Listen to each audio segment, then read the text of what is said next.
Picture this. You're a high school sophomore. Okay. It's the final day of the school year. You're just out on the baseball field, and in this completely freak accident, a classmate takes a full swing with a bat. Oh, no. Yeah, the bat slips from his hands, flies through the air, and strikes you directly between the eyes. Wow. I mean, surviving an impact with that kind of blunt force trauma is, it's a massive medical ordeal in itself. Terrifying doesn't even begin to cover the physical reality of it. We're talking a crushed nose, shattered eye sockets, and, multiple severe skull fractures. Yeah. And within hours of the impact, the swelling in this young man's brain became so aggressive that he started having a series of seizures. Jeez. That's incredibly dangerous. Exactly. His basic bodily functions began shutting down, and doctors were actually forced to place him in a medically induced coma on a ventilator just to keep him alive. The road back from a traumatic brain injury of that magnitude is almost incomprehensible. I mean, just regaining baseline motor function is a massive victory. Right, but the kid's name is James Clear, and he didn't just regain his baseline. He went way beyond. Way beyond. 6 years after that horrific day on the baseball field, he was named to the ESPN Academic All-America team at Denison University. That is just incredible. He fulfilled his absolute highest physical and mental potential. And the most fascinating part is that he didn't do it with like a dramatic made-for-TV miracle moment. Right, there's no cinematic training montage here. No, not at all. He did it by exploiting a mathematical loophole in human psychology, a system he eventually documented in a massive stack of research and personal notes that we are pulling from today. Which is such a wealth of information. It really is. Yeah. So our mission for this deep dive is to unpack exactly how he engineered that recovery and provide you, the listener, with a practical, science-backed shortcut to upgrading your own life. I love that. Okay, let's unpack this. How does someone construct an all-American athletic career from a hospital bed without a defining breakthrough? Well, they do it by completely dismantling how we are traditionally taught to view progress. What do you mean? I mean, this deep dive isn't going to be about massive, exhausting overnight changes. It's about decoding the DNA of tiny, almost invisible habits that compound over time. Because we love the big dramatic changes, right? Exactly. We are culturally obsessed with the narrative of the giant leap. The lottery win, the radical diet, the overnight success. Yeah, totally. But the biological reality of genuine transformation is far more granular. It's entirely systemic. And to understand how those microscopic changes lead to staggering results like that recovery, we have to look at the exact mathematical principle behind it. The math is fascinating. It really is. And bizarrely enough, this math was famously proven in the real world by an incredibly unlikely group, British cyclists. Oh, the story of British cycling is like the ultimate case study in the mechanics of change. It's wild. So by 2003, professional cycling in Great Britain had been the absolute laughingstock of the global sports world for over a century. They were just notoriously bad. Right. Since 1908, they had managed to win one single Olympic gold medal. In 110 years of the Tour de France, no British cyclist had ever worn the yellow jersey. Wow, 110 years. Yeah. The reputation of British riders was so abysmal that a top bike manufacturer in Europe actually refused to sell bikes to the team.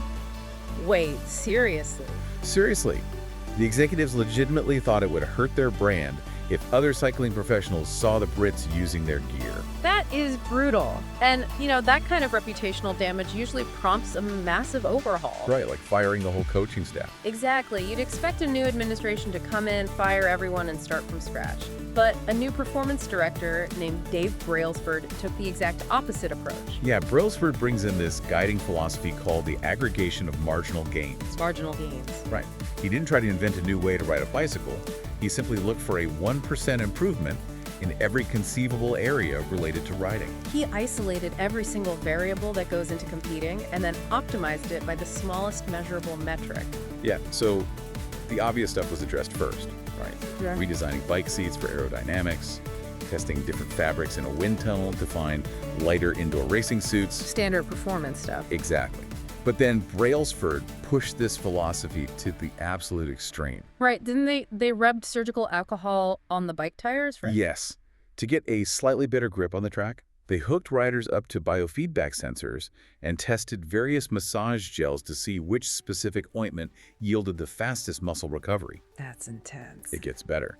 They even hired a surgeon to teach the riders the optimal way to wash their hands to reduce the chances of catching a cold. Wow. And my personal favorite, they painted the entire inside of the team's transport truck pristine white.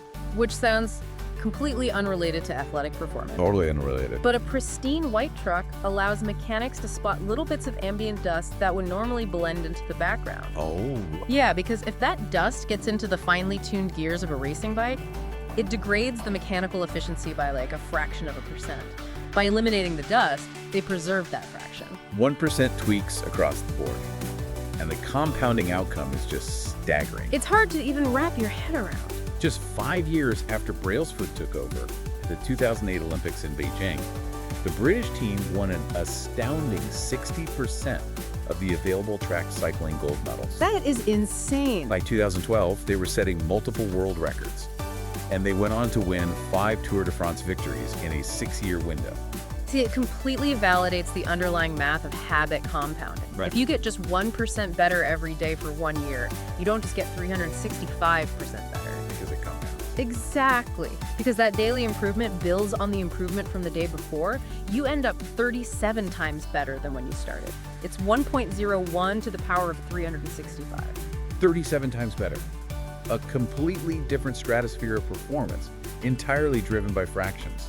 But we have to look at the other side of that equation, too. Oh, the downside. Yeah, it is a double-edged sword. If you get 1% worse each day for a year, the compounding effect drives you nearly down to zero. Yikes. The fundamental problem human beings face is that because these daily changes are so small, we consistently misjudge the pace of progress. We want it to be immediate. Exactly. Imagine you have a solid ice cube sitting on a table in front of you. The room is cold, you can see your breath. It's 25 degrees Fahrenheit. Okay, I'm picturing it. Slowly, the temperature in the room begins to rise. 26 degrees, 27, 28. The ice cube is just sitting there, completely unchanged. Right, still frozen solid. 29, 30, 31. Still, absolutely nothing has happened. You've increased the heat by 6 degrees and seen zero physical evidence of your effort. That's frustrating. Very. But then the room hits 32 degrees. The ice finally begins to melt. A 1 degree shift, seemingly no different from all the temperature increases before it, suddenly unlocks a massive phase change. That is a brilliant way to visualize it. And what's critical to understand neurologically and psychologically is that the energy you expended from 25 degrees to 31 degrees wasn't wasted. It was just pent up. Right, it was simply being stored. All the visible action just happens at 32 degrees.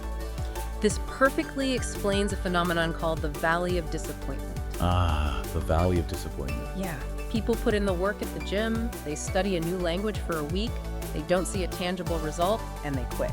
They are essentially complaining about the ice not melting at 29 degrees. It's like an airplane flying from Los Angeles to New York.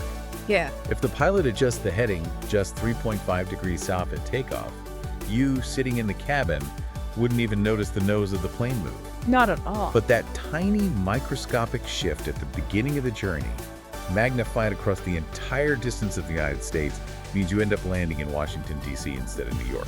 That's a great example. But I have to push back here. Sure, go ahead. If the results are delayed like that, and we physically have to suffer through this valley of disappointment where nothing seems to be happening, how do we actually stay motivated? Right. I mean, it feels like human nature inherently needs a massive target or a goal to chase.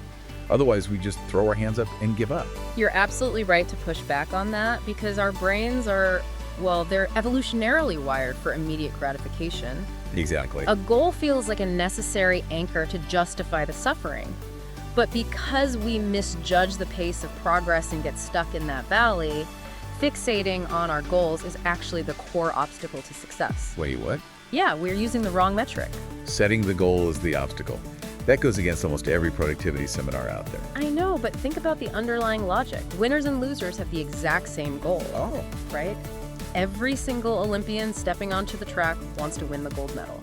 Every single candidate applying for a high-level corporate job wants the position. That makes a lot of sense.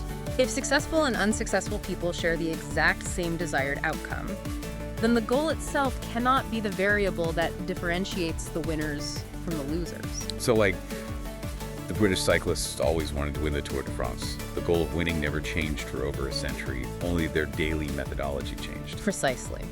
Furthermore, heavily indexing on goals actually restricts your happiness. How so? It creates a brutal either-or conflict in your mind. Like, either I achieve my goal and I am successful, or I fall short and I am a failure. I've definitely felt that. It also creates a well-documented yo-yo effect. Think of how many runners will train diligently for months for a marathon, cross the finish line, and then stop running altogether the very next day because the goal that was driving them is gone. Oh, wow. Yeah, that happens all the time. The core tenet we have to embrace is this. You do not rise to the level of your goals. You fall to the level of your systems. You fall to the level of your systems. Okay, so if we inherently fall to the level of our systems, we need to understand what a functional system is actually built on. Right. And we can visualize behavior change as an onion with 3 distinct layers. An onion, okay? The outermost layer is outcomes. This is what you get. You know, losing 10 pounds, writing a book, winning a championship. The results. Exactly. The middle layer is processes. This is what you do, your daily routines, your training schedules, your study habits. But the innermost layer, the very core of the onion, is identity. This is what you believe. It encompasses your worldview, your self-image, and your judgments about yourself and others. So most people probably start from the outside in. They figure out the outcome they want, create a process to get there, and just hope their identity eventually catches up. Which is exactly why they fail. They say, I want to be skinny, that's the outcome, so I will stick to this restrictive diet. That's the process. They're still the same person inside. Exactly. They never shift the underlying beliefs about their relationship with food. The alternative, and the only sustainable path, is to build identity-based habits, where we start by focusing heavily on who we wish to become. So think about 2 people trying to turn down a cigarette at a party. The first person is offered the pack and says, "No thanks, I'm trying to quit." Right. Which sounds perfectly reasonable on the surface, but it's an entirely outcome-based response. The phrasing reveals that they still deeply believe they're a smoker who is merely trying to act like a non-smoker in this one specific moment. Yes, exactly. But the second person declines the exact same cigarette by saying, "No thanks, I'm not a smoker." If we connect this to the bigger picture, that tiny linguistic shift signals a profound transformation in identity. Smoking is a relic of their past, not an active part of their present. There's an incredible story about an entrepreneur named Brian Clark. He was a chronic nail biter for his entire life. Oh, I've heard this one. Yeah, he tried to stop countless times using sheer willpower, and it was just a miserable struggle. Finally, he decided to ask his wife to schedule him for his first ever professional manicure. Okay. He figured if he paid actual money for the service, the financial sting would stop him from chewing them. But the outcome was entirely psychological. Really? Yeah. The manicurist told him that, aside from the biting damage, his actual nail beds were remarkably healthy and attractive. Oh, wow. For the first time in his entire life, he felt a sense of pride regarding his hands. His identity shifted in that chair from being a helpless nail biter to being someone who takes meticulous pride in his nail care. That is so powerful. Right. He never chewed them again. It wasn't even a daily struggle anymore. Because true behavior change is identity change. If you don't shift the fundamental belief behind the physical behavior, the improvement relies entirely on willpower. And willpower is a finite resource. So the obvious question is, how do we actively change a deeply held identity? You do it through repetition. Every single action you take is a vote for the type of person you wish to become. You don't need a unanimous vote to change your identity. You just need a simple majority. Right. If you practice the violin for 10 minutes, you cast a vote for being a musician. If you cast enough of those votes, the neurological evidence builds, and the internal story you tell about yourself fundamentally rewrites itself. But to effectively cast those daily votes, we have to look under the hood at the neurological machinery driving this process. How does the brain actually construct a habit from scratch? I know this goes all the way back to an 1898 experiment by a behavioral psychologist named Edward Thorndike. Oh yeah, the puzzle boxes. Yeah, he designed these elaborate puzzle boxes and placed cats inside them. As you do in the 1890s. Right. The only way for the cat to escape the box was to perform a specific action, like pressing a lever or pulling a loop of string, which would pop open a door leading to a bowl of fish. Okay. At first, the cats are just thrashing around, clawing at the corners, biting the bars totally randomly. During those initial trials, it took the cats an average of about a minute and a half to accidentally trigger the mechanism and escape. A minute and a half of thrashing. Right, but they slowly learned that the lever equaled freedom and food. After 20 or 30 trials, the cats stopped the random thrashing and were escaping in just 6.3 seconds. That dramatic drop in time from 90 seconds to 6 seconds is the physical manifestation of a habit forming in the brain. It's just literally hardwiring. Yeah. When those cats were initially thrashing around, their brains were highly active, burning massive amounts of glucose to analyze a novel environment. Which takes a lot of energy. Right. But the conscious mind is a severe bottleneck. It can only process a very limited amount of information at once. Because the brain's primary evolutionary directive is to conserve energy for survival, it wants to preserve your conscious attention. So it wants to put things on autopilot. Exactly. So the moment the brain recognizes a recurring problem with a reliable solution, it shifts the execution of that solution away from the conscious prefrontal cortex and down into the basal ganglia, automating the process. So it's essentially delegating mundane tasks to a non-conscious operating system to avoid decision fatigue. Yes. Which means habits don't restrict your freedom by locking you into a routine. They actually create freedom by freeing up cognitive bandwidth. Spot on. That neurological delegation happens via a continuous 4-step feedback loop: cue, craving, response, and reward. Cue, craving, response, reward. Right. First is the cue. Your brain constantly scans the environment and notices a piece of information that predicts a potential reward. Okay. This prediction immediately triggers the craving. Now, the craving isn't a desire for the habit itself. It's the motivational force driven by a spike in dopamine. It is the deep desire to change your internal state. It wants that feeling. Yes. Then comes the response, the actual physical or mental action you perform. And finally, the reward, which satisfies that dopamine-driven craving and completes the loop, teaching your brain that this specific sequence is worth remembering for tomorrow. Let's map this directly to something every listener experiences 100 times a day. Your smartphone buzzes in your pocket. The perfect example. That auditory signal is the cue. Your brain predicts a message which triggers a sudden dopamine spike and the desire to know who just texted you. That's the craving. Right. You reach into your pocket, pull out the phone, and open the screen. That physical action is the response. You read the text, satisfying your curiosity and resolving the internal tension. That's the reward. It happens so fast. It really does. Here's where it gets really interesting, and we run through this entire sequence in a fraction of a second, entirely on autopilot. Totally unthinking. Which means our biggest enemy in building better systems isn't actually a lack of discipline, it's our complete lack of awareness. Yes. Because these habit loops become so deeply automated over time, they sink entirely below the threshold of our conscious awareness. We don't even know we're doing them. Exactly. We have to artificially pull them back into the light before we can apply what are known as the 4 laws of behavior change. What are the 4 laws? Well, to build a good habit, you map to those 4 steps. Make the cue obvious, make the craving attractive, make the response easy, and make the reward satisfying. Makes sense. And to break a bad habit, you just invert the laws. Make it invisible, unattractive, difficult, and unsatisfying.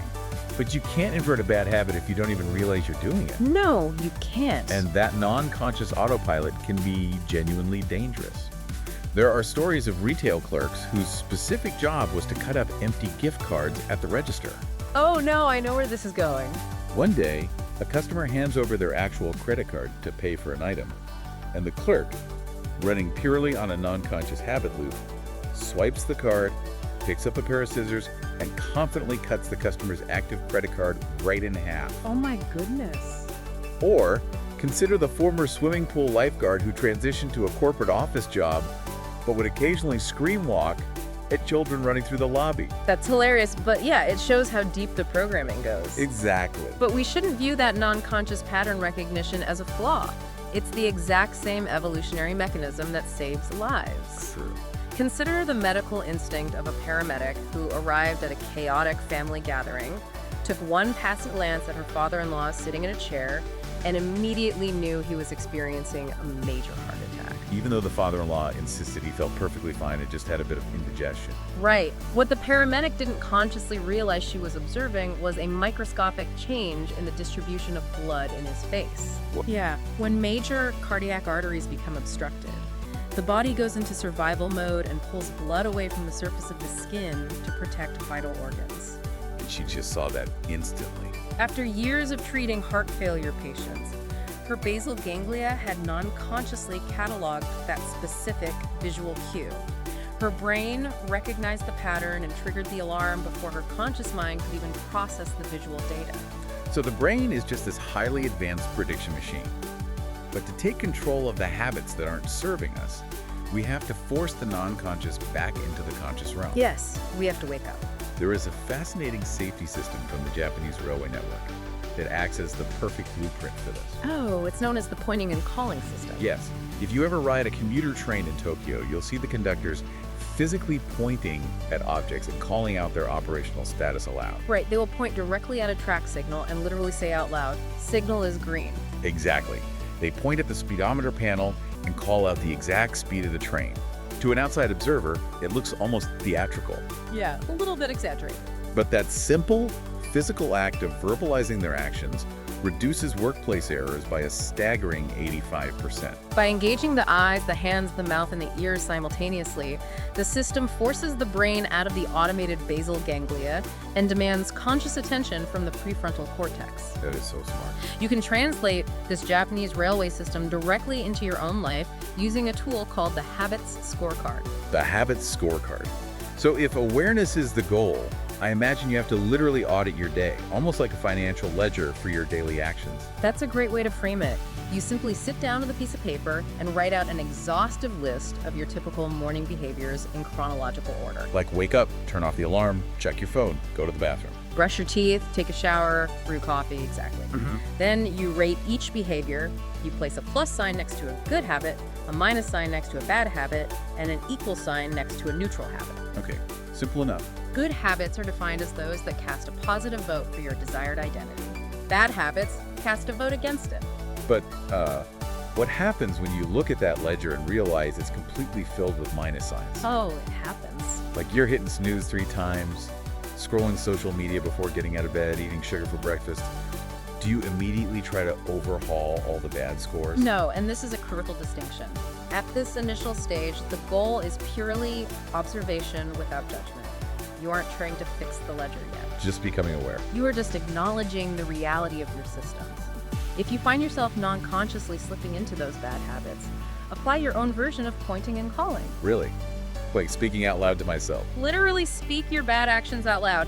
Say to an empty room, "I'm about to eat this donut, but I am not actually hungry, and eating it will cast a vote against my health." Hearing the words spoken aloud makes the invisible consequences tangible and breaks the hypnotic trance of the habit loop. Okay, so we've used the scorecard to expose the invisible routines running our lives in the dark. Observation is great for stopping the bleeding, but if we want to actively rewire our mornings, we need a concrete framework to install the new behaviors we actually want without relying on willpower. Which leads us to a massive behavioral psychology study conducted in Great Britain in 2001 that completely dismantled how we think about motivation. Right. Researchers took 248 people and divided them into 3 cohorts to see what actually gets people to build a lasting exercise habit. A classic setup. The first group was the control group. They just tracked how often they worked out. The second group tracked their workouts, but were also given highly motivational presentations about the cardiovascular benefits of exercise. They tried to pump them up. Exactly. But the third group did the exact same thing as the second, with one extra, seemingly minor step. They were asked to fill out a single sentence. During the next week, I will partake in at least 20 minutes of vigorous exercise on day, at time, and place. The outcomes from that third group changed behavioral science. The first and second groups, the control group and the highly motivated group, both saw about 35 to 38% of their participants exercise at least once. So the motivational speeches made virtually zero statistical difference. None. But that third group, they achieved a staggering 91% success rate. 91%, an incredibly high compliance rate just from writing down a single logistical sentence. Because the study proved that people don't actually lack motivation, what they lack is clarity. Clarity. When you define the exact time and location a behavior will happen, you use what psychologists call implementation intentions. You completely remove the friction of decision-making. So you don't have to wake up and debate whether today's the day you hit the gym. The environmental cue triggers the action. The formula is universally applicable. I will behavior at time and location. Like, I will study Spanish at 6 p.m. at my kitchen table, or I will meditate for 2 minutes at 7 a.m. in my living room. But you can elevate this even further by tapping into a wildly entertaining piece of history involving a French philosopher named Denis Diderot. Oh, this story's amazing. Diderot lived in poverty for most of his life in the 1700s. But his fortunes changed overnight when Catherine the Great, the Empress of Russia, heard of his financial struggles and bought his entire library for the modern equivalent of $150,000. It's quite a bailout. Yeah. Suddenly flush with cash, Diderot buys himself a remarkably beautiful, elegant scarlet robe. A purchase that completely destroyed his financial standing. Because he puts on this gorgeous robe, looks around his modest home, and suddenly realizes that all his other possessions look incredibly shabby in comparison. He feels an intense psychological itch. The comparison trap. So he buys a rug from Damascus to match the elegance of the robe. Then the rug makes his chair look cheap, so he buys a new leather chair. Then he needs expensive sculptures and a new mirror. One single purchase of a robe sparked a massive, uncontrollable chain reaction of consumption. Sociologists call this the Diderot effect. Obtaining a new possession often creates a spiral of consumption. But we shouldn't view this merely as a cautionary tale about spending, right? No, it reveals a deep evolutionary cognitive bias. The human brain constantly seeks neurological coherence in its environment. Behaviors are heavily interconnected. One action naturally dictates the next. Exactly. You use the restroom, which prompts you to wash your hands, which reminds you the hand towel is dirty, which causes you to put it in the laundry, which reminds you to add laundry detergent to your shopping list. So what does this all mean? Like, what does this evolutionary bias mean for our daily habits? It means we can weaponize the Diderot effect for our own benefit. A Stanford researcher named B.J. Fogg formalized this into a concept called habit stacking. Habit stacking. Instead of pairing your new desired habit with a specific time and location, which still requires you to remember it, you pair the new habit with a current habit that your brain already executes automatically every single day. So you're using an existing, rock-solid neural pathway as the cue for the new behavior. Exactly. The implementation formula evolves. It becomes, after current habit, I will new habit. You mean example? So instead of vaguely saying, I will meditate at 7 a.m., you explicitly state, after I pour my morning cup of coffee, I will meditate for 60 seconds. You essentially hack the brain's desire for coherence. And you can chain these together. Wake up, make the bed. Making the bed is the cue to put a book on the pillow. The book is the cue to take a shower. Yes. You're building a customized, highly automated assembly line for your desired identity. You are intentionally designing a positive spiral of behavior that compounds over time, exactly like the British cycling team. Wow. Let's bring this all full circle for you. If you want to shortcut your way to being well-informed and highly effective, stop agonizing over massive, exhausting life goals. They just get in the way. Forget the myth of the overnight transformation. Respect the mathematics of the 1%. Start pulling your automated non-conscious routines out of the shadows by auditing your day with the habit scorecard, and then seamlessly stack your new behaviors right onto your old ones. And keep the deeper purpose in mind. Optimizing your systems isn't just about accumulating life hacks, getting a six-pack, or increasing your productivity metrics at work. What's it really about? Habits are the physical channels through which you develop your deepest beliefs about yourself. That is profound. So we leave you with a final lingering question to mull over as you go about the rest of your day. Think about this one. If your daily habits are the literal neurological votes that determine your ultimate identity, take a hard look at the sequence of things you did completely automatically this morning. Who did you just vote to become?